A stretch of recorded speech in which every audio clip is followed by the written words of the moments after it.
Good morning. Hello, sir. Morning, sir. Am I audible? Yes, sir. So, in last session, we have covered PPT. We have completed PPT. We started practical. Yes, sir.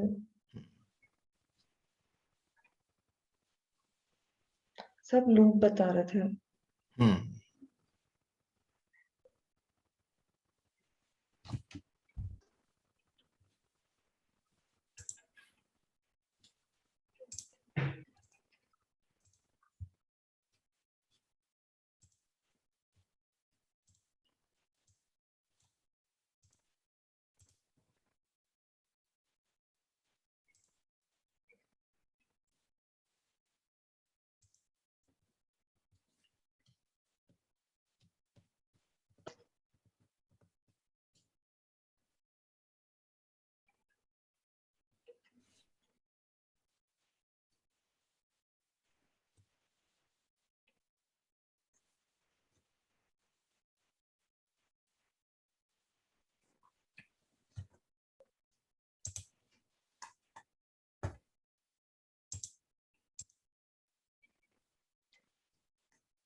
तो हमने कल loop देखा कि for loop वगैरह कैसे बनते हैं.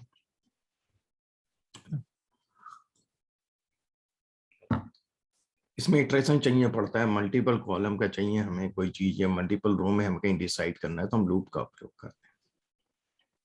पर लूप के लिए आर में अप्लाई फंक्शन है जो हम समझेंगे अब. तो जो अप्लाई फंक्शन है पहला वाला, इसमें ऑब्जेक्ट, मार्जिन और फंक्शन तीन चीजें हैं. ये मैंने बताया था पिछले सेशन में.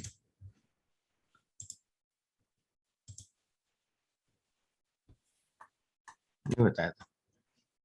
नहीं सर, शुरू से बताना है आपको.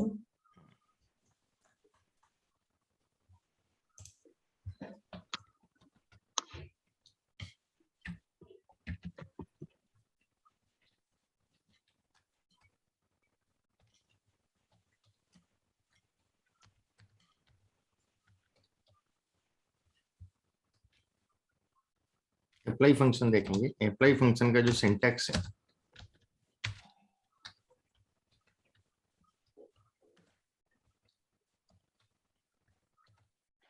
पहला डेटा,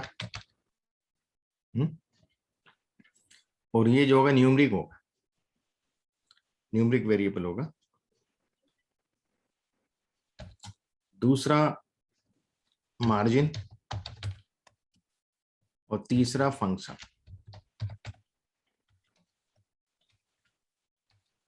ओके.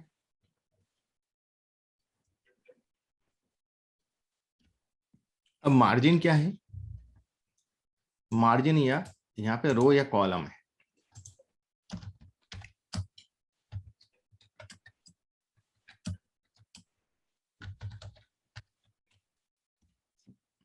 तो रो के लिए हम लोग 1 लिखते हैं, कॉलम के लिए 2 लिखते हैं. समझ में आ गया? अब जैसे हमारे पास एम्प्टी कार्स का डेटा है, ये एमडी के नाम से. इसमें मुझे सभी कॉलम के मीन चाहिए, है ना.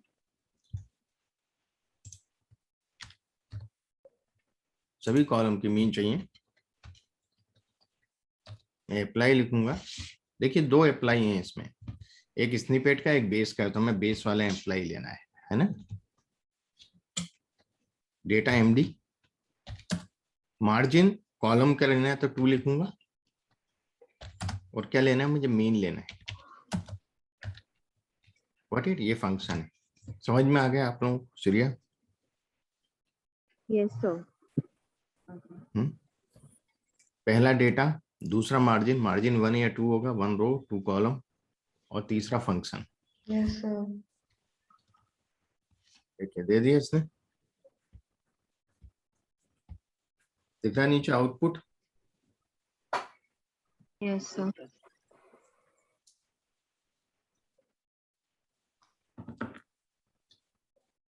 आपको लूप लगाने की जरूरत नहीं पड़ी, है ना। एसडी चाहिए, मैं एसडी लिख दूंगा, स्टैंडर्ड डेविएशन। ठीक है, मुझे मिनिमम वैल्यू चाहिए सबकी, मैक्सिमम वैल्यू चाहिए।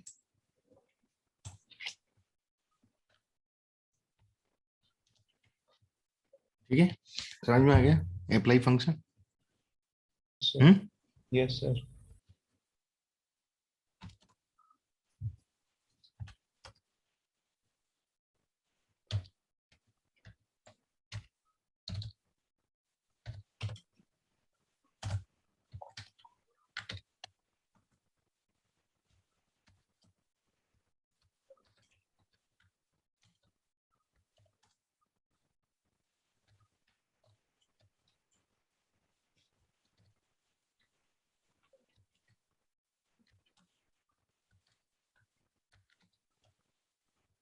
इसके दो ही, डेटा और फंक्शन।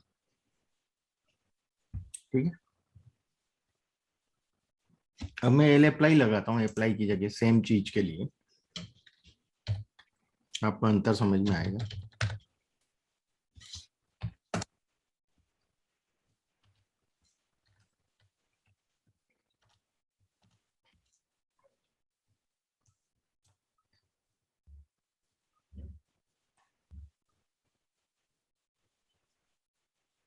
ये अपना मीन था,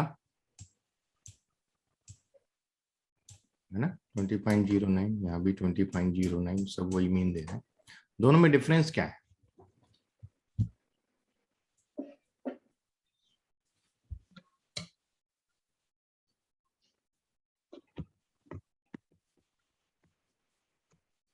सर वो हॉरिजॉन्टली दे रहा है और ये हम्म वर्टिकली बता रहा है।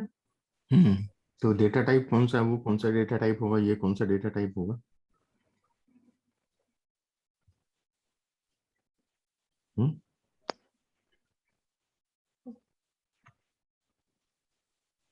बताइए।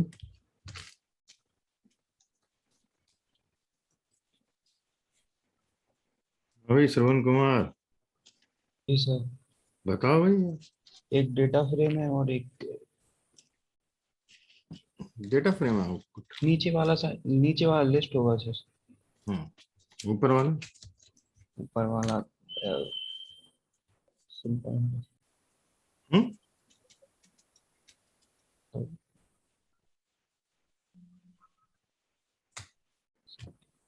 वेक्टर। वेक्टर। हाँ सर। वेक्टर। वेक्टर।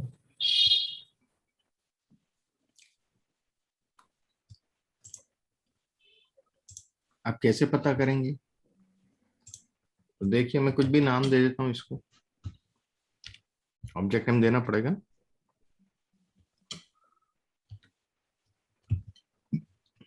ठीक है, और इसकी क्लास पूछ लूंगा।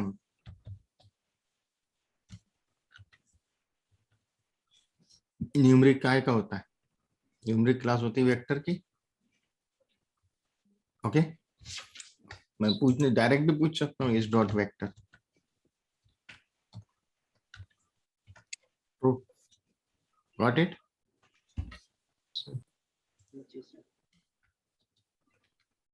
क्लास पूछता हूँ, वाई नाम दे देता हूँ इसको।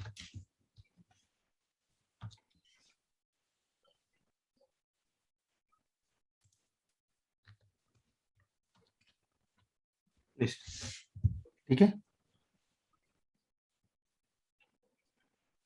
बात समझ में आया? Yes sir. So, output different format में, और लिस्ट जो है एल अप्लाई जो है वो कॉलम पे ही काम करेगी, रो पे काम नहीं करेगी। कॉलम के मीन दे रही है ना वो। अप्लाई के द्वारा आप रो के भी मीन ले सकते हो। यदि मैं 1 लिख दूं और यहाँ मीन कर दूं और मैं इतने ही रन करता हूँ,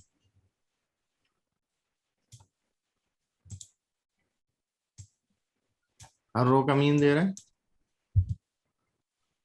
sir. हम्म Yes, sir. Yes, sir. ठीक है। जो अप्लाई फंक्शन के थ्रू हमारा लूप का कंसेप्ट की जरूरत नहीं पड़ती है ना।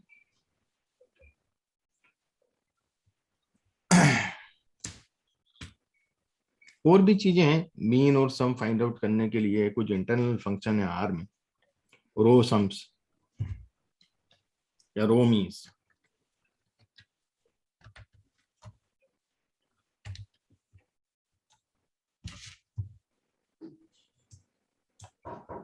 ये रो मीन्स हो गए, कोई लूप की जरूरत नहीं पड़ी, ना अप्लाई फंक्शन की जरूरत पड़ी।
कॉलम की मीन्स आती, ठीक है।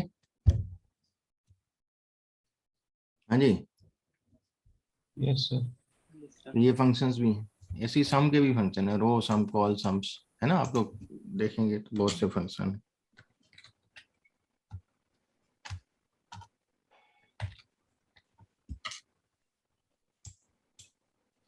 हर रो का सम आ गया, ठीक है।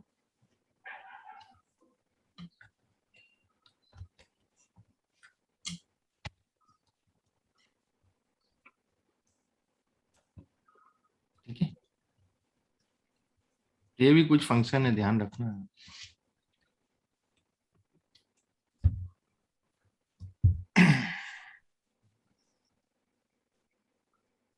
अब एक और इम्पोर्टेंट फंक्शन है, बहुत से हैं टी अप्लाई फंक्शन तो बहुत से हैं, पर अपन को तीन ही अप्लाई फंक्शन पे ज्यादा उपयोग होता है, एल अप्लाई, अप्लाई और टी अप्लाई। अब हम बात करेंगे टी अप्लाई की।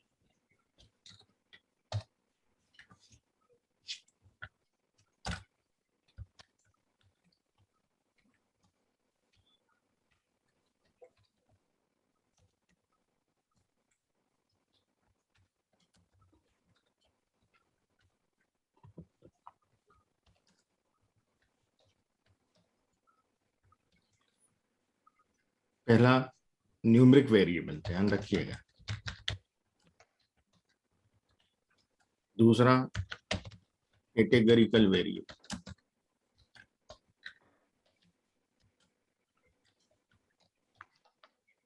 What it. Yes, sir.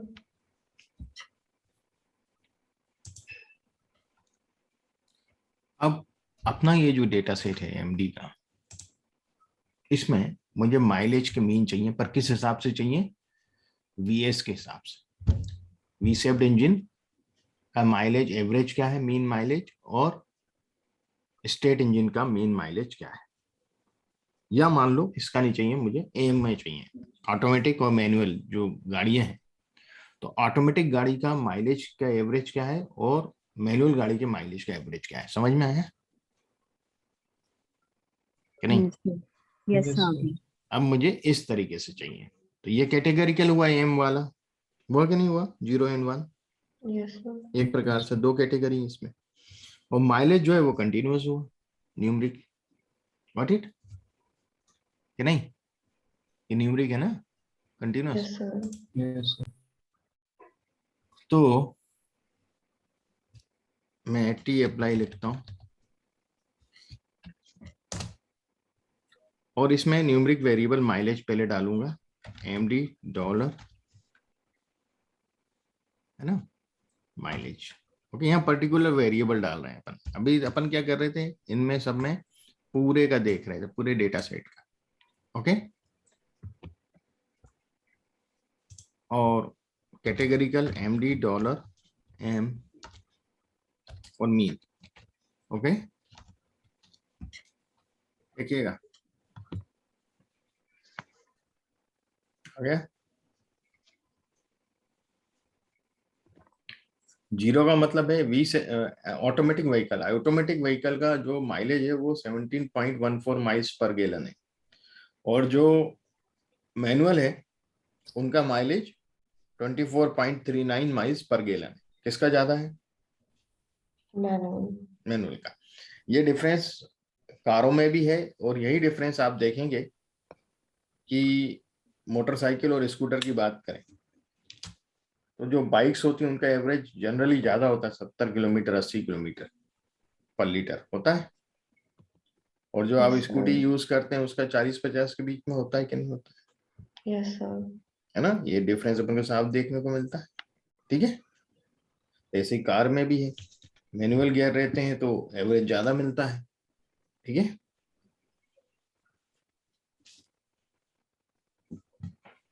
समझ में आ गया यहाँ तक? Yes, ये sir. अप्लाई वगैरह ये सब डेटा प्रिपरेशन के पार्ट है। बहुत सी चीजें होती हैं डेटा प्रिपरेशन में, कई बार आपको नेट पे भी सर्च करते आने चाहिए, है ना? कोई चीज समझ में नहीं आ रही है, आप उसको सर्च करिए, उसका फंक्शन मिल जाएगा आपको। ठीक है, ये मैंने सब बता दिया आपको। अब क्या होता है कि मान लो ये एक डेटा है, डेटा फ्रेम है मेरी, मैंने एक बनाई डेटा फ्रेम छोटी सी, जिसमें एक V1 कॉलम है और ये V2 कॉलम के नाम से है। ठीक है, मैं इसको बना देता हूँ पहले, फिर आपको दिखाता हूँ। ये मेरी डेटा फ्रेम है छोटी सी, देख रहे हैं? यहाँ एक एन वैल्यू है, Yes, sir. तो मैं इसका मीन निकालने की कोशिश करूंगा। V1 कॉलम का मीन निकाल लो, क्या आ रहा है मीन? NA. क्योंकि एन वैल्यू के कारण ये कैलकुलेट नहीं कर पा रहा। अब मैं चाहता हूं कि भाई यार तू एन को छोड़ के बाकी वैल्यू का मीन बता दे, गॉट इट? Yes, sir. तो 7 वैल्यू का मीन बता देगा वो, 7 से डिवाइड करके, सातों को जोड़ के, है ना? यही होगा ना? Yes. Yes, sir. तो मैं क्या करूंगा, इसमें लिखूंगा, इसको इंस्ट्रक्शन दूंगा na.rm, है ना? na.rm equal to true. Okay, अब डॉट आरएम का मतलब क्या है? Remove, RM for remove, NA को रिमूव करके भैया तू बाकी का बता दे मुझे। यहाँ पे लिखूंगा, सॉरी मैंने वहां लिख दिया,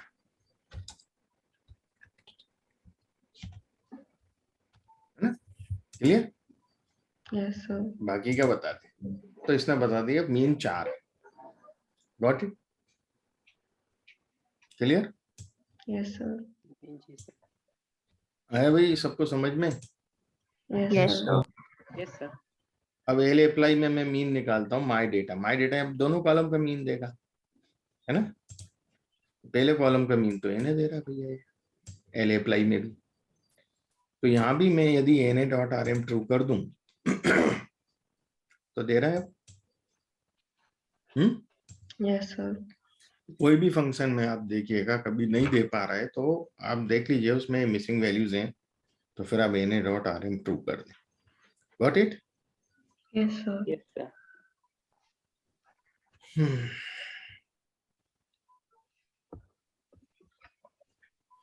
हम अपने खुद के फंक्शन बनाना सीखेंगे, ठीक है। सो कई बार हमें अपना खुद का फंक्शन की जरूरत पड़ जाती है ना, तो कैसे बनाएंगे हम, तो मैं आपको बताता हूँ फंक्शंस के लिए।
तो हम फंक्शंस की बात करते हैं बेटा। फंक्शन में क्या होता है, एट्रीब्यूट्स होते हैं, जो वेरिएबल्स हम लोग डालेंगे उस हिसाब से हमें आउटपुट मिलता है। तो फंक्शंस में कुछ डिफॉल्ट वेरिएबल्स होते हैं और कुछ रिक्वायर्ड होते हैं, है ना, एट्रीब्यूट्स। तो वो पहले हम समझेंगे, ठीक है। देखते हैं, एक मैं फंक्शन बनाता हूं सिंपल सा,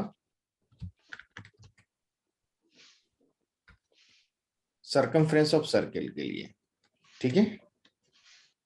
हाँ जी पुलकेश। जी सर। अब पुलकेश एक बात बताओ कि सरकमफ्रेंस ऑफ सर्किल का फार्मूला क्या है। हाँ भाई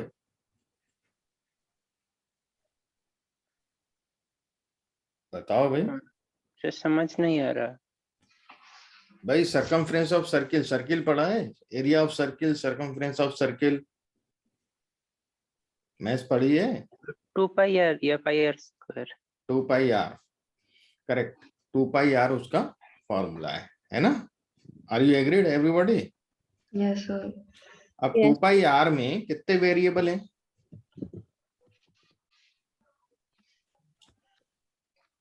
आर है। आर वेरिएबल, एक ही वेरिएबल है ना। बाकी तो 2 तो कांस्टेंट वैल्यू है, पाई भी कांस्टेंट है ना। पाई का वैल्यू होता है 3.14 समथिंग, Yes, sir. वो तो कांस्टेंट है, 2 भी अपना कांस्टेंट है, फिक्स है। और आर जो है वो वेरिएबल है, एक ही वेरिएबल है बेटा अपने पास, ठीक है। आगे समझ में कि नहीं? यस सर, आ गया। जी सर।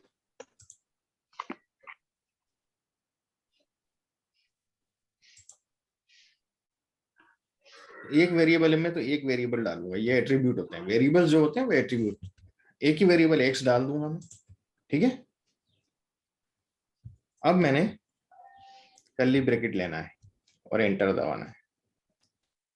अब मैं लिखूंगा सरकमफ्रेंस, तो सी लिख रहा हूं यहां, is equal to 2 into into x. Got it? जी सर। और रिटर्न लूंगा मैं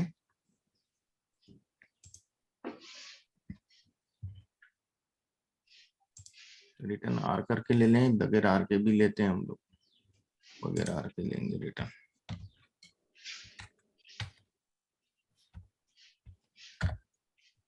Got it? Yes, sir. मुझे सी रिटर्न चाहिए, है ना। मैं इस फंक्शन को रन करूंगा, मैं देखिए यहाँ से सब कुछ हटा देता हूँ ग्लोबल एनवायरनमेंट में से, यहाँ से भी सब हटा देता हूँ। ठीक है, मैं इसको रन करता हूँ। देखिए यहाँ लिखा हुआ आ रहा है सर्कमफ्लेंट फंक्शन एक्स। यदि मैं इसको क्लिक करूंगा तो ये बताएगा कि क्या इसका वो है। Got it? अलग से, ठीक है। अब इस फंक्शन को मुझे अप्लाई करना है, यूज करना है कहीं, तो मैं ये फंक्शन का नाम मैंने CIR दिया था, इसमें देखिए बता रहा है ऊपर सर्कल एक्स बता रहा है। अब एक्स का वैल्यू रखना है। यदि मान लो 5 सेंटीमीटर का रेडियस हो तो उसका सरकमफ्रेंस क्या होगा? Got it?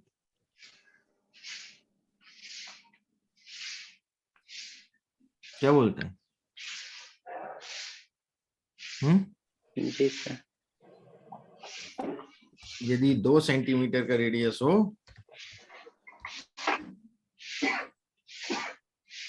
सरकमफ्रेंस क्या होगा? समझ में आ रहा है बेटा? Yes, sir. Yes, sir. अब मैं क्या करता हूं कि एक और फॉर्मूला बनाता हूं पेरीमीटर का, ठीक है।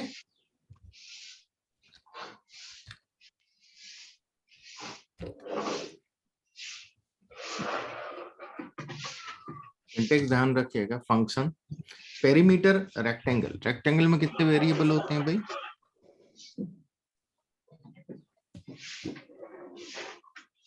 बताइए। रेक्टेंगल दो होते हैं, लेंथ और ब्रेथ, है ना। तो मुझे यहाँ 2 रखना पड़ेंगे, x comma y. A B कुछ भी लिख सकते हो, ऐसा कोई जरूरी नहीं एक्स वाई लिखना है इसमें, ठीक है। क्लियर? कुछ Yes, भी sir. लिख सकते हो, पर वो जनरली हम लोग यही लिखते हैं, तो इसलिए मैं वो लिखता हूँ बहुत प्रैक्टिस। 2 वेरिएबल लिखना पड़ेंगे मुझे। कर्ली ब्रैकेट ही लिख रहा हूँ, इक्वल टू पेरीमीटर का फॉर्मूला क्या होता है बेटा? 2 into L plus B. Sorry x small है ना, ओके। रिटर्न समझ में आ गए? Yes, sir.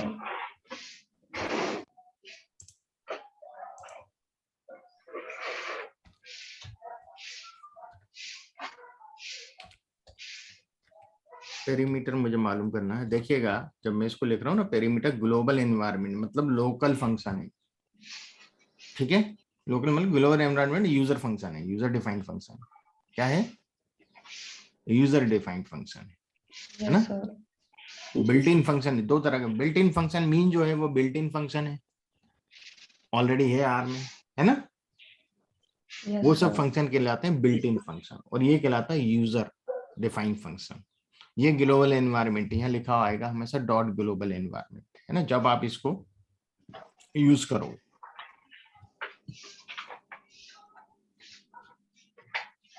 अब मैंने 10 डाल दिया इसका लेंथ और 8 डाल दिया इसका ब्रेथ। What it? मैं देखूं आ गया? जी सर। तो ये दोनों Yes, sir. पैरामीटर जो हैं वो रिक्वायर्ड है। क्या है? दोनों पैरामीटर हमें रिक्वायर्ड है, दोनों डालना पड़ेंगे। यदि मैं एक डालता हूं, रन करता हूं, क्या बोल रहे हैं? Argument y is missing with no default बोल रहा है। जी सर। अब यदि मैं y को कुछ डिफॉल्ट वैल्यू भी डाल दूं, y का डिफॉल्ट डाल दिया मैंने 10 और मैं इस फंक्शन को यहाँ क्रिएट किया और अब मैं खाली 10 यहाँ डाल रहा हूं, अब आउटपुट दे रहा है 40। क्योंकि यदि मैं y का वैल्यू नहीं डालूंगा, एक ही वैल्यू डाल रहा हूं, तो वो x में ले लेगा उसको और y की वैल्यू डिफॉल्ट ले लेगा। Got it? आ रहा है Yes, पॉइंट sir. समझ में? यस Yes, हाँ, sir. यदि मैं कुछ और वैल्यू डालता हूं तो फिर वो वाली लेगा, नई वैल्यू जो मैंने अभी डाली है। अब वो 10 डिफॉल्ट नहीं ले रहा वहां से। Got it? Yes, sir. आप देखेंगे अपने भी कई फंक्शन होते हैं इसमें कोई डिफॉल्ट वैल्यू रहती है ना, तो वो ऑलरेडी डल ही रहती है, फिर अपन जो चेंज करने के डालना चाहो फंक्शन में डाल दो तो फिर वो वाली अडॉप्ट करता हूँ। Got it? यस फंक्शन समझ में आ गया आप लोगों को Yes, sir. कैसे क्रिएट किया जाता है आर में? सर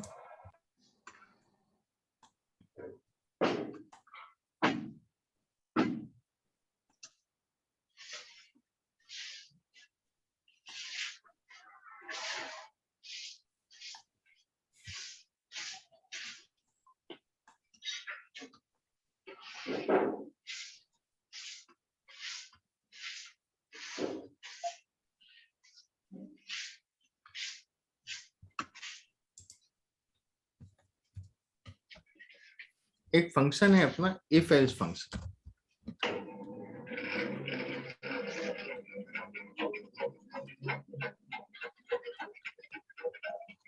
वो तो अपन ने कंडीशन अलग देखे थे, इफ और एल्स वाले। Got it? वो तो अपन ने पिछले सेशन में देखे थे, है ना? Got it?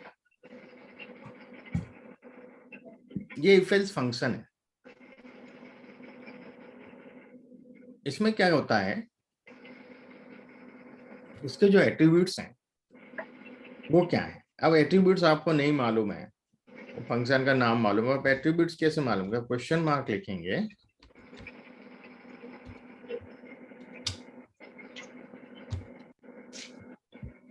ठीक है?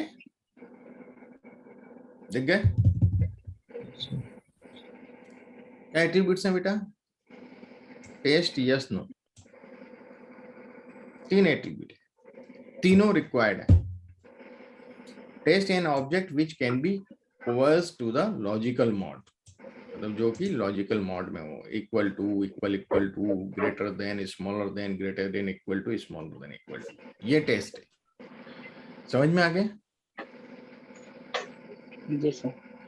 यस, यदि ये कंडीशन जो हमने यहाँ लिखी है टेस्ट में वो फुलफिल हो रही है तो क्या होना चाहिए?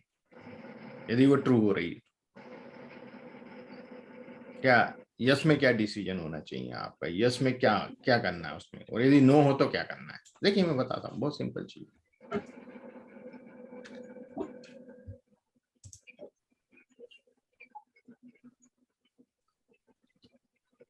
मान लो हमारा जो मीन था एमडी का, एमडी में माइलेज का मीन, पहले मैं आपको वो दिखा दूं। एमडी है नहीं अभी, चलिए मैं एमटी कार्स के नाम से ले लेता हूँ। एमटी कार्स तो अंदर की डेटा सेट है। कितना है?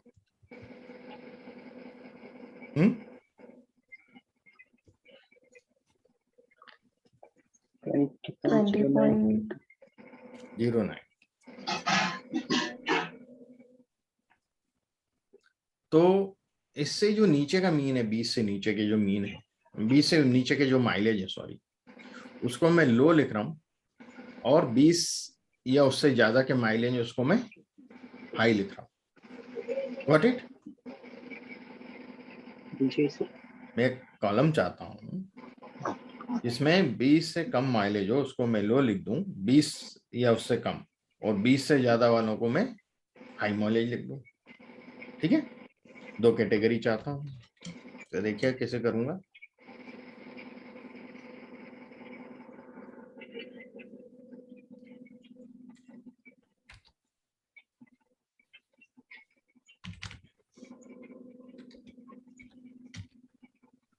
if else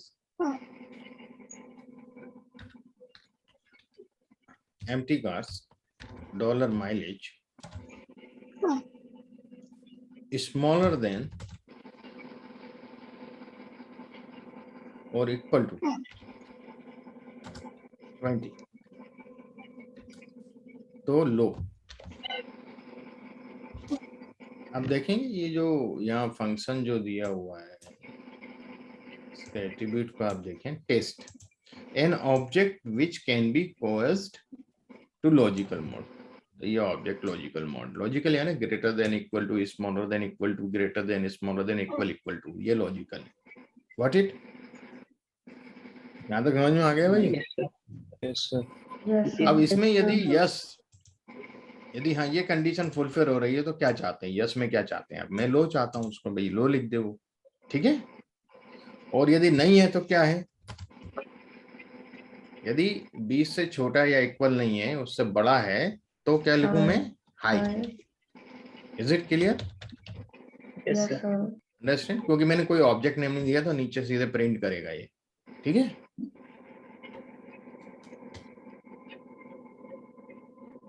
got it?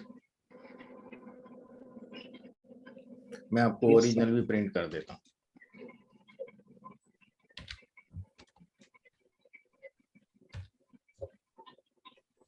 MD नहीं, एमडी पास।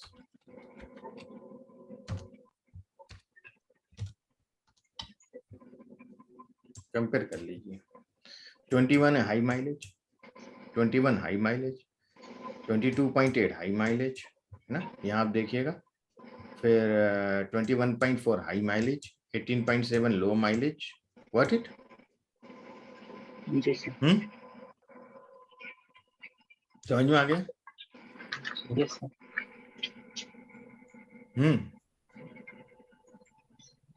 Yes, sir. Yes, sir.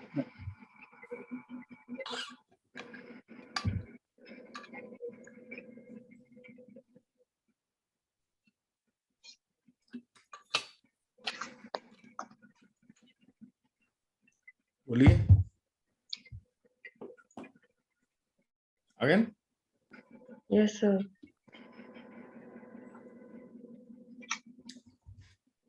इस फंक्शन का बहुत यूज होता है मिसिंग वैल्यू फिल करने के लिए, आउटलायर्स को एडजस्ट करने के लिए ना। अब मान लो आउटलायर के आपको लोअर लिमिट मालूम हो गई, अब उससे कम वाली लेस देन 20 को क्या लिखना है? 20। Got it? और बाकी का वैसे ही रेंज देना है तो आप लिख देंगे एम्प्टी कार्स $MPG, ठीक है। ये अपन देखेंगे प्रैक्टिकल में। समझ में आ गया बेटा यहाँ तक? Yes, sir.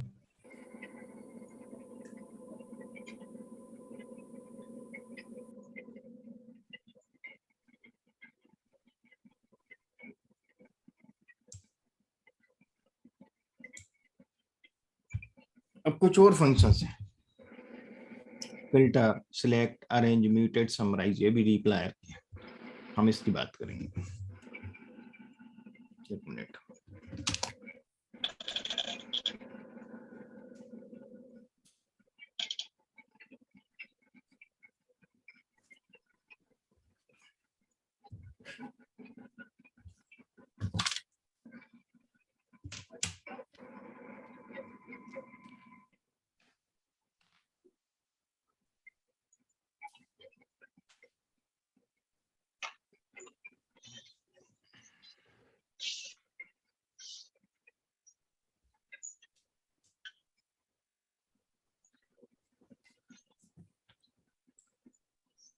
फिल्टर रो के लिए होता है, रो को फिल्टर करता है। सिलेक्ट कॉलम के लिए होता है, कॉलम को सिलेक्ट करते हैं हम इससे। अरेंज यानी सॉर्ट करता है डिसेंडिंग असेंडिंग ऑर्डर में। म्यूटेट यानी नया, मॉडिफाई द डेटा को मॉडिफाई करते हैं म्यूटेट के द्वारा। Summarise group by, collapse your data, ये मैं अब आपको सब चीजें बताऊंगा। देखिएगा, एक फ्लाइट डेटा मैं ले रहा हूँ जो कि डीप्लायर लाइब्रेरी का है, नहीं डीप्लायर का नहीं है, डीप्लायर तो मुझे यूज करने के लिए एज फ्लाइट्स करके लाइब्रेरी ये इंस्टॉल करना पड़ेगी। इसका एक डेटा सेट है फ्लाइट्स का, इसको मैं दिखाता हूँ। डेटा सेट दिख रहा है? जी सर। ईयर दिया है, मंथ दिया है, डे ऑफ मंथ दिया है, डे ऑफ वीक दिया है, फ्लाइट का डिपार्चर टाइम दिया है, अराइवल टाइम दिया है, यूनिक कैरियर या मतलब फ्लाइट का टाइप होता है। जैसे कि आप देखेंगे ना कि बसें भी जो होती हैं, कई तरह की बसें चलती हैं इंटरसिटी, कुछ लग्जरी होती हैं, कुछ नॉन लग्जरी होती हैं, है ना? अरे समझ में, जी सर। एसी होती है, नॉन एसी होती है। तो एसी ए और जो होता है ये उसके टाइप फ्लाइट, ठीक है। यूनिक कैरियर इस तरह का है वो फ्लाइट। फ्लाइट नंबर होता है, जैसे कि बस का नंबर होता है 25 नंबर बस इस रूट से जाती है ना, 48 नंबर बस फलानी रूट पे जाती है, याद है? Got it? Yes, ऐसे sir. ही फ्लाइट का भी नंबर जी। होता है, वो फ्लाइट उसी देश से होके जाएगी, उसका एक रूट होता है। टेल नंबर जो होता है वो रजिस्ट्रेशन नंबर, जैसे बस का एक रजिस्ट्रेशन नंबर होता है, कार का स्कूटर का अपना रजिस्ट्रेशन नंबर होता है ना, हर एक गाड़ी का होता है, Yes, sir. ऐसा ही टेल नंबर होता है, हर प्लेन का अलग होगा ये, ठीक है। Yes, sir. फ्लाइट नंबर तो कई प्लेन के सेम हो सकते हैं, सेम रूट पे कई फ्लाइट चल सकती है। Got it? अरे बात समझ में? जी सर। पर टेल नंबर हर फ्लाइट का डिफरेंट होगा, ठीक है, हर एरोप्लेन का अपना होता है। एक्चुअल एलएस टाइम, कितना टाइम लगा, हवा में कितनी देर रहा, है ना, एयर टाइम। अराइवल डिले कितना हुआ, डिपार्चर डिले कुछ हुआ कि नहीं, कहाँ से शुरू हुआ और कहाँ तक जाना है उसको, गॉट इट? Yes, sir. और डिस्टेंस कितना है, ठीक है। फिर टैक्सी इन टैक्सी आउट, बता सकता है कोई टैक्सी इन टैक्सी आउट क्या होता है?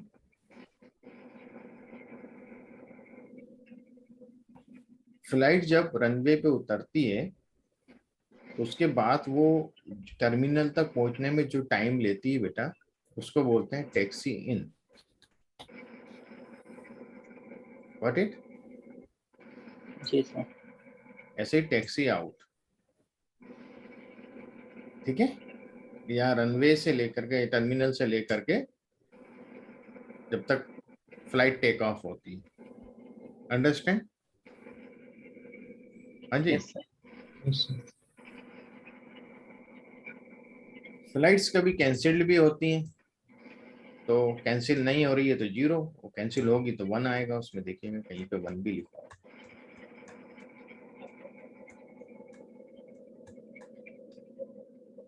लिखा है यहाँ 1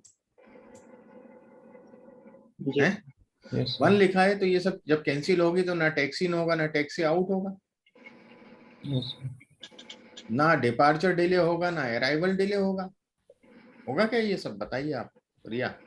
No, sir. तो कई बार क्या होता है, ये बेवकूफी लोग करते हैं कि यार एने दिख रहा है इसको भर दो एवरेज लिखे। अरे भाई एने तो वहां तो एने किसी कारण से है, क्योंकि वो फ्लाइट कैंसिल हुई है। अब बात समझ में आ रहा है? Yes, sir. आंख Yes, बंद करके sir. एने नहीं भर देना हमें। Yes, sir. तो यहाँ हम क्या करते हैं, कोई भी चीज कैलकुलेट करते हैं तो हम एने डॉट आर एम करके कर लेते हैं, गॉट इट? Yes, sir. भाई मुझे मान लो इसका मीन चाहिए, तो मैं एनए वैल्यू नहीं हटाऊंगा पूरे डेटा में से, मैं एनए डॉट आर एम कर दूंगा, तो इस एनए को छोड़ के बाकी का मीन दे देगा मुझे। क्लियर हुआ ये point Shreya? Yes, sir. Clear हो गया. है ना? तो ये ध्यान रखिएगा कि एनए मतलब है, इसका मतलब नहीं कि वो मिसिंग वैल्यू किसी कारण से, कोई रीजन हो सकता है उसके मिसिंग का, है ना, कोई वैलिड रीजन हो सकता है, जैसे यहाँ फ्लाइट कैंसिल हुई है इसलिए ये सब पूरी वैल्यूज एनए आएंगी है, आ रही है? हाँ फ्लाइट नंबर तो देगा ही भैया, टेल नंबर ये था, है ना, फ्लाइट नंबर ये तो रहेगा भाई, कैंसिल हुई, जो उससे उस फ्लाइट के उस particular departure time, arrival time ये हो जाएंगे। व्हाट इट आ गया समझ में? जी ये बहुत सर। Important sir. पॉइंट था। अब जब फ्लाइट कैंसिल होगी तो कैंसिलेशन कोड होता है कुछ, किस कारण से होगी, है ना? तो अलग अलग हर कारण का एक कोड होता है, हर रीजन का एक कोड होता है, तो एक कारण से होगी। अभी मैं बताऊंगा ये सब चीजें क्या है। तो क्या डाइवर्ट करिए फ्लाइट को, कई बार डाइवर्ट करना पड़ती है, फ्लाइट किसी कारण से, बारिश, मौसम खराब है, कुछ है, तो वहां नहीं उतर सकती, तो उसको डाइवर्ट कर देते हैं। Got it? जी सर। ये डेटा, अब अपन इसकी डिटेल समझना चाहेंगे बेटा। मैं क्वेश्चन मार्क, सॉरी,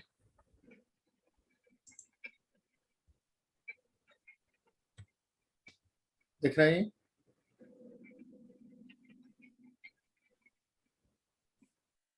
ये ऑस्टन एयरपोर्ट फ्लाइट्स डेटा है, ऑस्टन एयरपोर्ट का, जिसको कि जॉर्ज बुश इंटरनेशनल एयरपोर्ट भी कहा जाता है।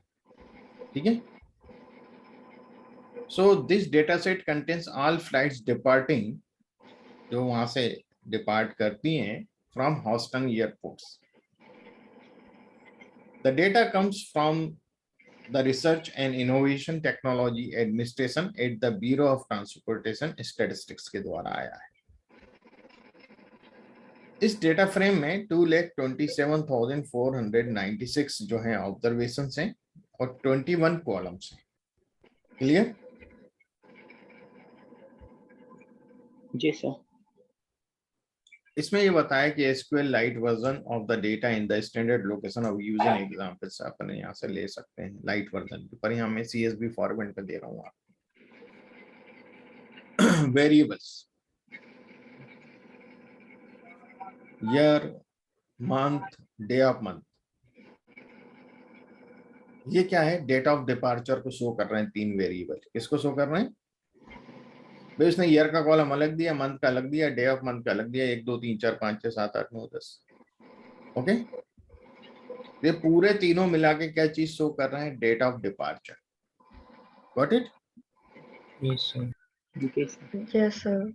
फिर इसके बाद डे ऑफ वीक, कि वो सोमवार है, मंगलवार है, बुधवार है, रविवार है।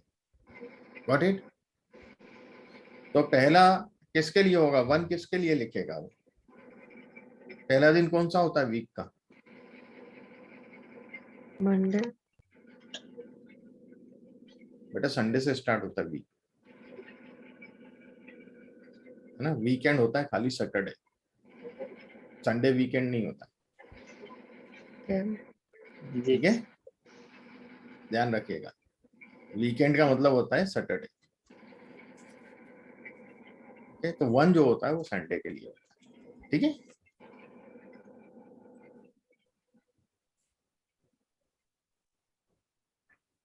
Departure time, arrival time, departure and arrival times in local time, unique carrier, unique abbreviation for a carrier, flight number, tail number, aeroplane tail number, वही registration number, actual elapse time of flights in minutes, ये minutes में दिया हुआ, air time minutes में दिया हुआ है, arrival delay, departure delay minutes में दी है, ओरिजिन डेस्टिनेशन ये कोड्स दिए हुए हैं आपको, डिस्टेंस दिया हुआ है माइल्स में, है ना, किलोमीटर में नहीं। Taxi in and taxi out times in minutes, cancel yes के लिए 1, नो के लिए 0, कैंसिलेशन कोड, एक रीजन ऑफ कैंसिलेशन यदि ए है तो कैरियर के कारण हुआ है ना, कुछ सामान वगैरह रखने में टाइम लगा उनको, बी वेदर के कारण हुआ है, सी नेशनल एयर सिस्टम के कारण हुआ है, डी सिक्योरिटी रीजन से उसको कैंसिल किया गया। Got it? Yes sir. Diverted हुई है तो 1, नहीं हुई है तो 0। Got it? ये है Yes, sir. डेटा हमारा। अब मैं चाहूं तो इस डेटा को डेटा फ्रेम में भी पढ़ सकता हूं, पर टेबल के रूप में पढ़ूंगा इसको। इसका एक फंक्शन होता है table_df। क्यों पढ़ूंगा? जब बड़ा डेटा होता है तो मैं उसको टेबल की तरह पढ़ना ज्यादा बेहतर समझता हूँ डेटा फ्रेम की जगह, ठीक है। और इसका नाम दे रहा हूँ फ्लाइट्स। मैं इसको रन है, ये डेटा फ्रेम ही, ऐसा नहीं, टेबल भी जो है ना वो डेटा फ्रेम है, पर हमें काम करने में आसानी होती है। ये डेटा फ्रेम, ये डेटा वही है, वो डेटा फ्रेम ही है। इसको आपको, इसका यदि आप क्लास देखेंगे तो डेटा फ्रेम ही बताएगा।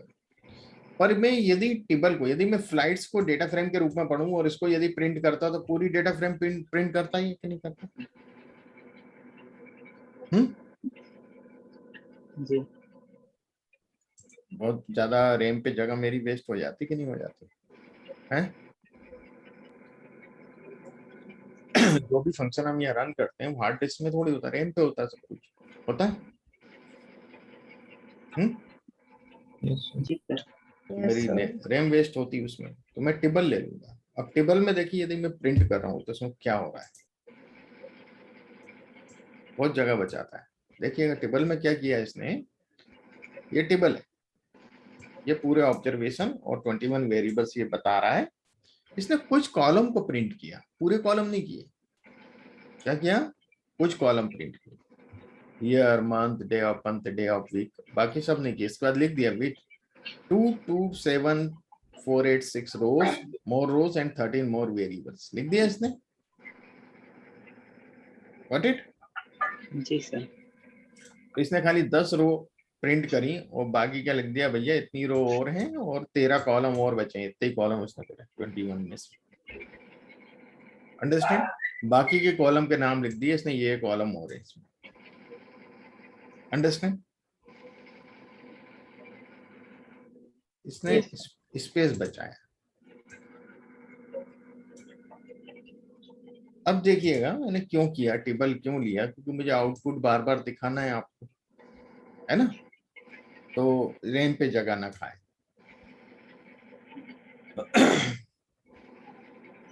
अब मुझे पहली चीज ये पता करना है बेटा कि 1 जनवरी को, 1 जनवरी को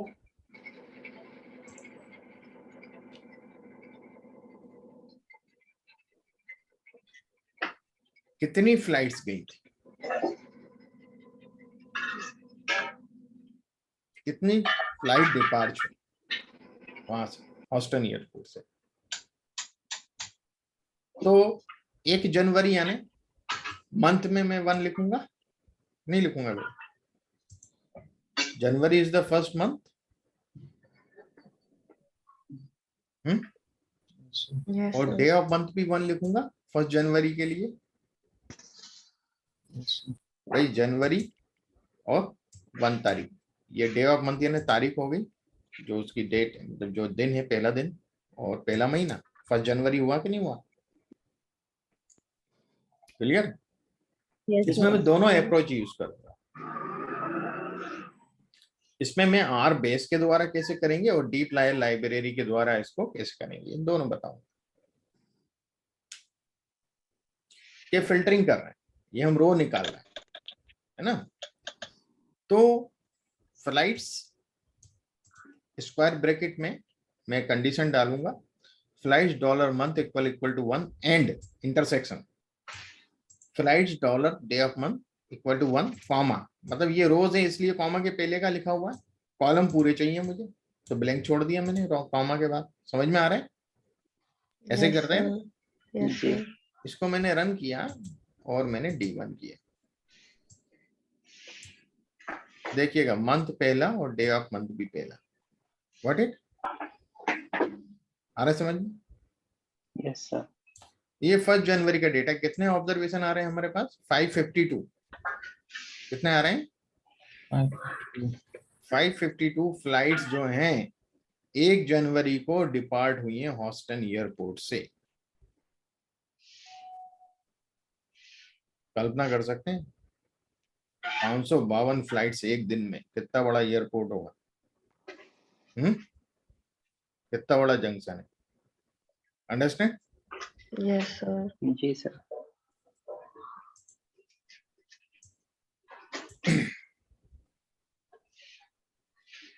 तो समझ में आ गया?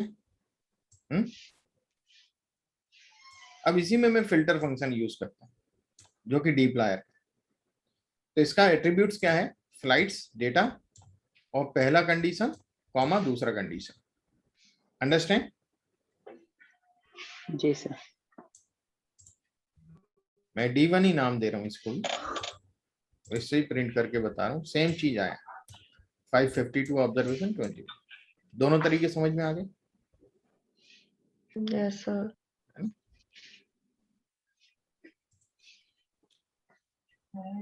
अब मैं क्या कर रहा हूं कि इसमें एंड की जगह में और कंडीशन ले रहा हूं। और के लिए क्या होता है कि ये पाइप यूज होता है ना? ये अब बैक स्पेस की के पास में होता है, शिफ्ट दबा के फॉरवर्ड स्लैश के साथ, है ना?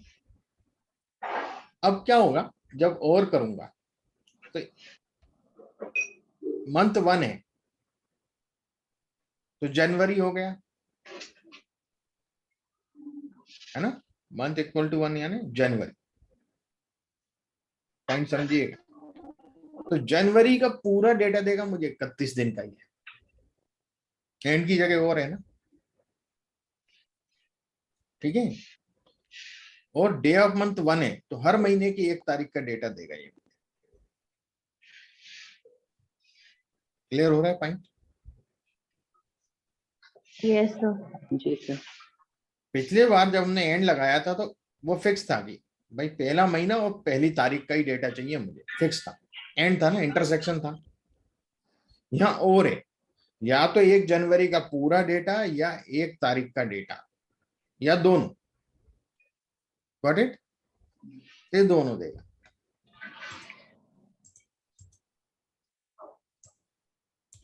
कितने ऑब्जर्वेशन आ रहे?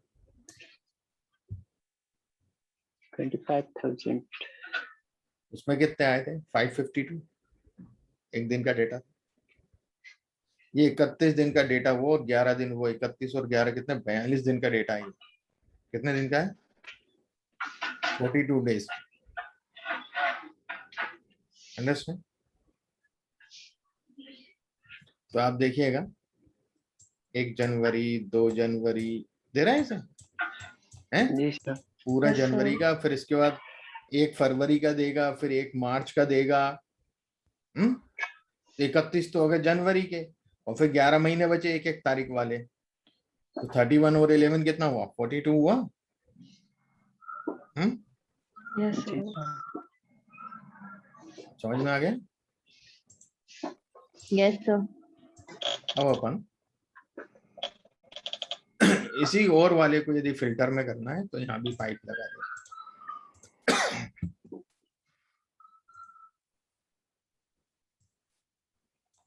वही आ रहा है ना? जी सर।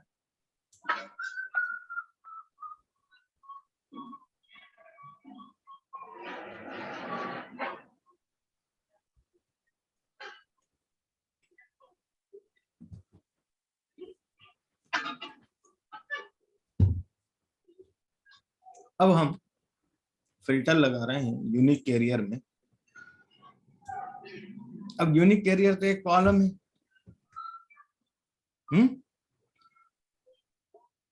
एक कॉलम है ना बेटा? जी सर। इसमें क्या मैं इंटरसेक्शन ले सकता हूँ? ए भी ले लूं, यूए भी। ए और यूए का इंटरसेक्शन हो सकता है क्या? बताइए।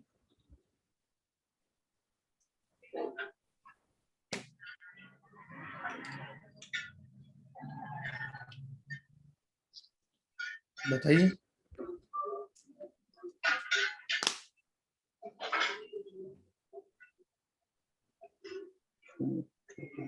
क्या बोलते हैं?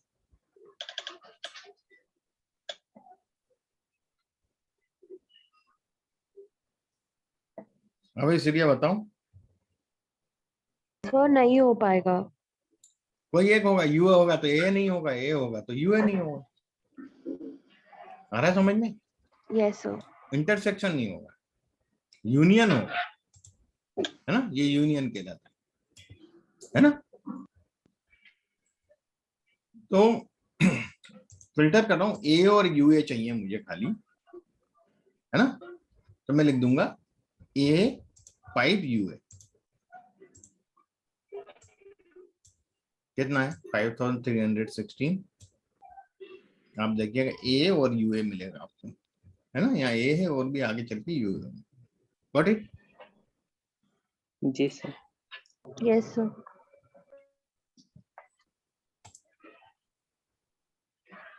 आपको 2 से ज्यादा चाहिए तो फिर आप यहाँ पाइप लगाओगे, है ना, फिर लिखोगे unique carrier equal equal to so and so. तो उससे बेटर है आप फिल्टर में, वही फंक्शन तो वही है, मैं टेबल दिखाता हूँ आपको पहले, बहुत सारे हैं, है ना, अलग अलग तरह की फ्लाइट्स। 2 से ज्यादा चाहिए तो आप ये वाला कर ले, परसेंट इन परसेंट सी, आप जितने उधर लिखते चले जाएं तो आपका टाइम बचता है, स्पेस बचता है। ठीक है, गॉट इट। जी सर। हम मैंने यहाँ 3 ले लिए।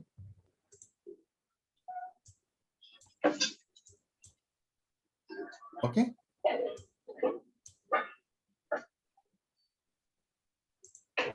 अभी तक आपने फिल्टर देखा, फिल्टर हो रहा था रो वाइज।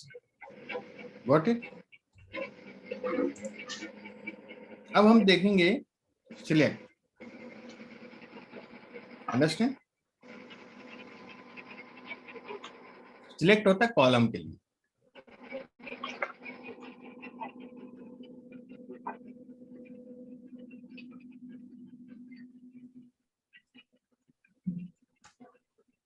देखिएगा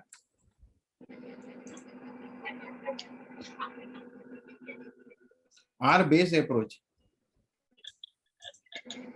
कॉमा कर देंगे आप, कॉमा के पहले कुछ नहीं लिखेंगे, मतलब पूरी रो चाहिए आपको। कॉलम कौन कौन से चाहिए, departure time, arrival time, flight number. आपके लिए प्रिंट करिए, सॉरी।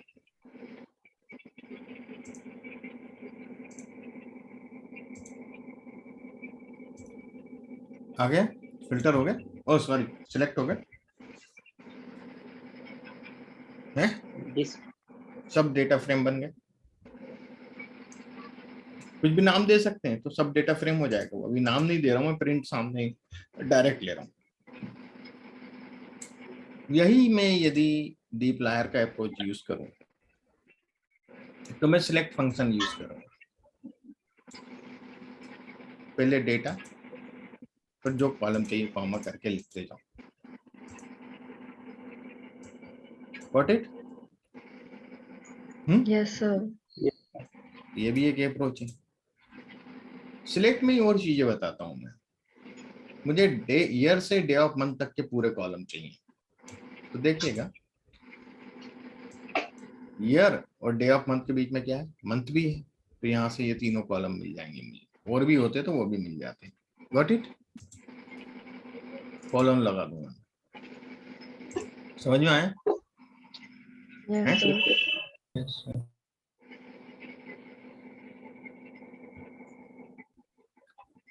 इसके बाद वो कॉलम चाहिए मुझे जिनमें टैक्सी हो, टैक्सी लिखा हो। तो 2 कॉलम में टैक्सी इन टैक्सी आउट है, तो मैं यार दोनों लिख सकता था, तो मैंने क्या नहीं यार, बहुत सारे कॉलम एक जैसे हो, मान लो उसमें प्रीफिक्स या सफिक्स एक जैसा हो, तो मैं सबको क्यों लिखूं, हैं? मैं उसका प्रीफिक्स या सफिक्स ही लिख दूं। What it. तो कंटेंस टैक्सी, वो contains delay, departure delay, arrival delay. तो 2 कॉलम ये, 2 कॉलम ये, 4 कॉलम और 3 कॉलम ये, कितने कॉलम, 7 कॉलम मिल गए।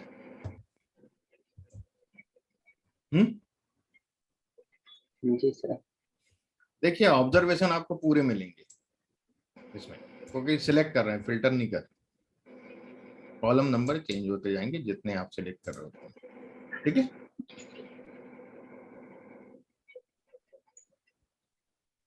अब मैं आता हूं चेनिंग मेथड। ये परसेंट ग्रेटर देन परसेंट जो सिंबल है वो चेनिंग मेथड के लिए होता है, और इसका बहुत हम लोग प्रैक्टिकल यूज करते हैं आर में, है ना। बहुत ज्यादा यूज है। इसका शॉर्ट की आप लोग नोट कर लें, control shift M, control shift M short key है, नोट कर लीजिए। हमें बार बार डेटा फ्रेम का नाम नहीं लिखना पड़े किसी भी फंक्शन में, तो हम चेनिंग फंक्शन यूज करते हैं। जैसे यहाँ आप देखेंगे कि यहाँ सिलेक्ट फंक्शन है, यहाँ मुझे डेटा फ्रेम लिखना पड़ा फ्लाइट्स। अब मैंने चेनिंग फंक्शन किया, फ्लाइट्स पाइप टू बोलते हैं हम इसको, पाइप टू सिलेक्ट। यहाँ मुझे लिखना पड़ा क्या, नेम डेटा का दिख रहा है यहाँ कहीं नाम सिलेक्ट में, बताइए। Yes, sir. Yes, तो sir. इसने यहां से ले लिया डेटा और इसके ये दो कॉलम सिलेक्ट कर लिए। सिलेक्ट करने के बाद मैंने कहा नहीं यार, मुझे इसमें कुछ पर्टिकुलर रो चाहिए जिसमें डिपार्चर मिनट जो डिले है वो 30 से 60 सेकंड से 60 मिनट से ज्यादा हो, 1 घंटे से ज्यादा का डिपार्चर डिले। मुझे वही वाले फ्लाइट्स की इंफॉर्मेशन चाहिए और उनके यूनिक कैरियर चाहिए और डिपार्चर डिले। तो पहले तो डिपार्चर डिले इसलिए लिया कि मुझे डिपार्चर डिले जो है 60 मिनट से ज्यादा चाहिए, इसका उपयोग यहाँ हो गया। तो मुझे ये पता चल जाएगा कि 60 मिनट से ज्यादा जो डिपार्चर डिले हुए हैं वो कौन कौन से कैरियर की फ्लाइट्स। व्हाट इट, देखिए ए कैरियर की फ्लाइट्स हैं 90 मिनट्स डिले हुई, ये 67 मिनट्स डिले हुई, ए इसकी 73 मिनट्स डिले हुई। क्लियर हो रहा है, समझ में आ रहा है? Yes, sir. जी सर। अब मैं इसको अरेंज करता हूं, अरेंज डिपार्चर डिले। अब ये पूरा डिपार्चर डिले यदि अरेंज करूं या इसी को मैं अरेंज करूं, है ना, तो यहाँ पाइप टू दे दूं और अरेंज, है ना, मैं इसको रन कर। अब अरेंज में मुझे कुछ लिखने की जरूरत नहीं है, तो ये तो ए के हिसाब से अरेंज कर रहा है, इसके मुझे इस हिसाब से अरेंज चाहिए। कैसे चाहिए, डिपार्चर डिले के हिसाब से।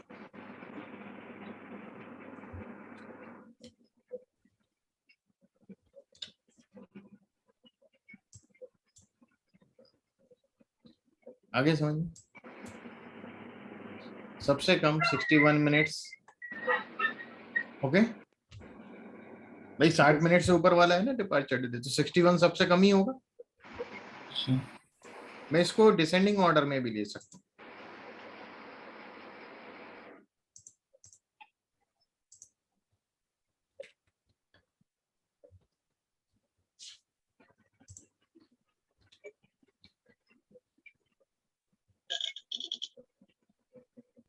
ऐसा यहाँ लिखा है।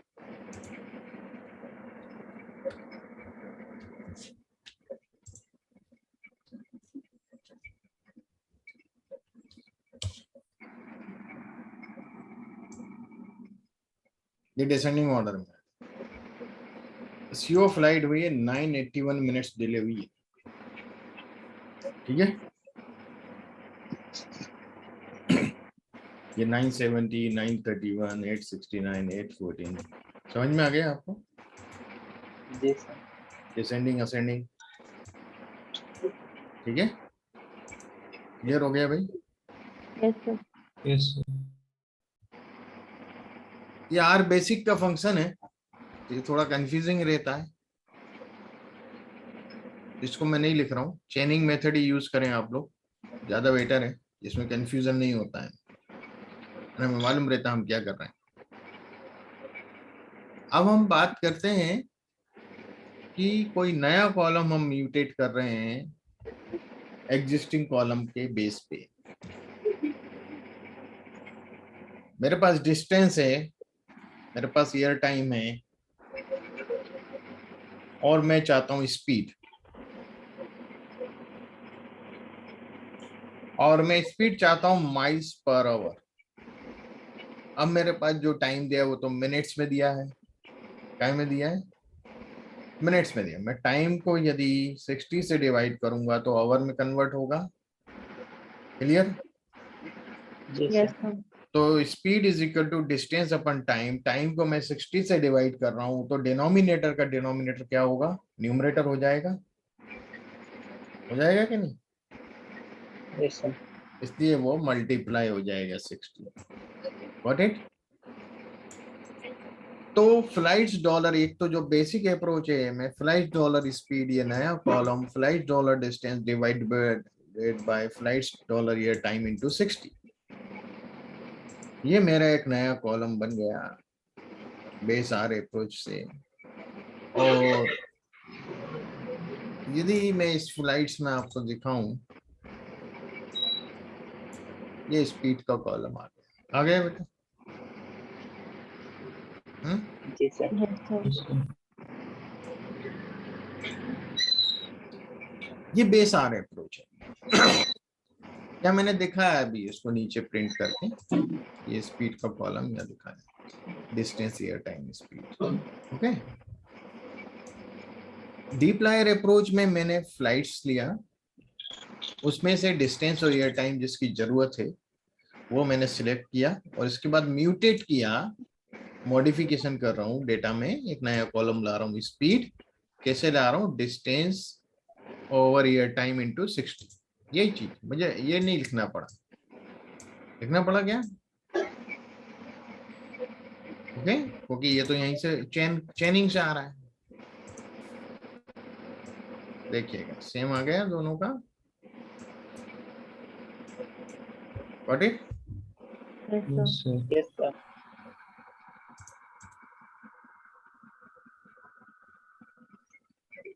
इसी को मैंने सेव कर लिया, कुछ नहीं, एक छोटी डेटा फ्रेम के उसमें, है ना? तो मैं नाम दे दूंगा तो वो सेव हो जाएगा।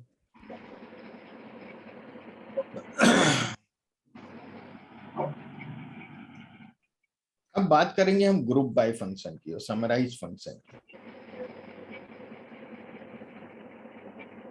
तो मैं एक टेबल बनाना चाहता हूं जो कि डेस्टिनेशन के हिसाब से ग्रुप हो, और उसको समराइज करूं मैं मीन ऑफ अराइवल डिले। जो अराइवल डिले का मीन है उसके हिसाब से वो समराइज। ग्रुप बाय डेस्टिनेशन, जितने भी डेस्टिनेशन है उसके हिसाब से ग्रुप हो जाए पूरे, और अराइवल डिले का मीन हमें वहां पे। समराइज में कोई फंक्शन आता है, हमेशा ध्यान रखिएगा। और ग्रुप बाय में हमेशा कैटेगरिकल कॉलम आएगा, नोट कर लीजिए। या कंडीशनल कंडीशंस आएगी कोई, या कैटेगरिकल कॉलम आएगा ग्रुप वाला। ग्रुप बाय में logical condition and categorical column और कैटेगरिकल कॉलम ग्रुप बाय में। और समराइज जो हम करेंगे, हमेशा समराइज जो है मोस्टली न्यूमेरिक कंटीन्यूअस वेरिएबल होते हैं, पर काउंट वाउंट के लिए हम लोग कई बार जो कुछ भी यूज नहीं करते, वहां खाली काउंटिंग कर लेते हैं। ठीक है, तो मैं आपको बताता हूं कि ग्रुप बाय डेस्टिनेशन के हिसाब से ग्रुप कर रहे हैं, और उसमें देख रहे हैं कि किस डेस्टिनेशन पे की जो फ्लाइट है वो एवरेज डिले कितना है अराइवल में। ठीक है, और N dot R M true करना पड़ेगा क्योंकि बहुत सी जगह एन भी होगा।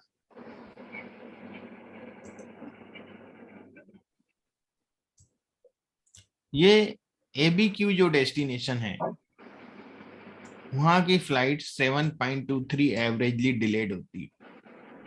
Got it? ये एक साल का डेटा है हमारे पास, ये 2011 का। AEX 5.84 मिनट, ये 4 मिनट, ये 26 minute. Got it?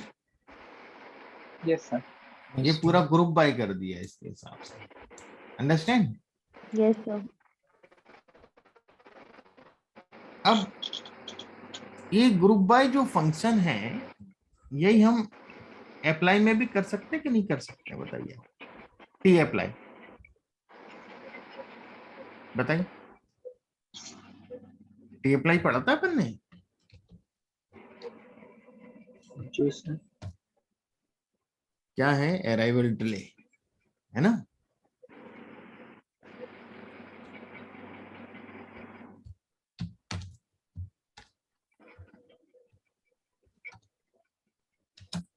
Categorical column क्या है, डेस्टिनेशन।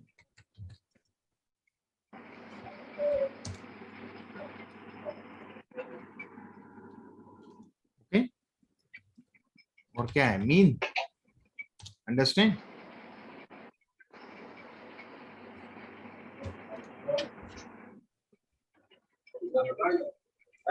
अब कहीं का तो मीन ए नहीं दे रहा है, क्या करना पड़ेगा।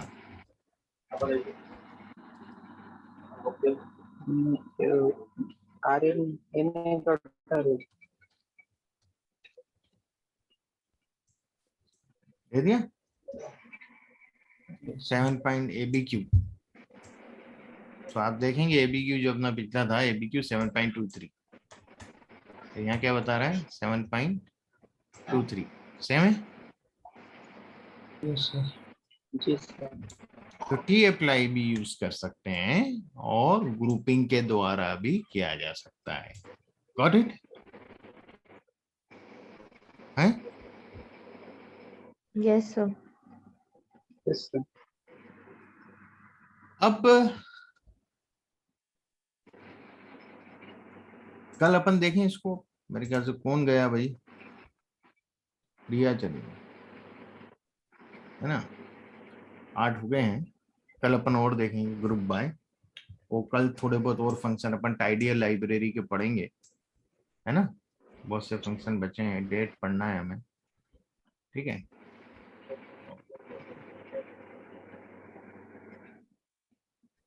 कल हम कुछ और चीजें पढ़ेंगे इसमें, तो कल अपना ये फिनिश हो जाएगा डेटा प्रिपरेशन। इसके बाद जो नेक्स्ट वीक चालू होगा अपना चैप्टर, वो होगा इन्फ्लुएंशियल एनालिसिस, ठीक है।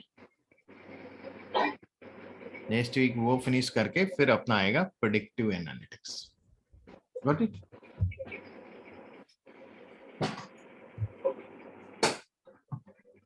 तो रेगुलर रहिए आप लोग।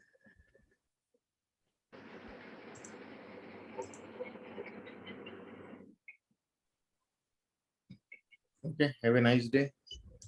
Thank you, sir. Thank you, Same sir. to you. Thank you sir.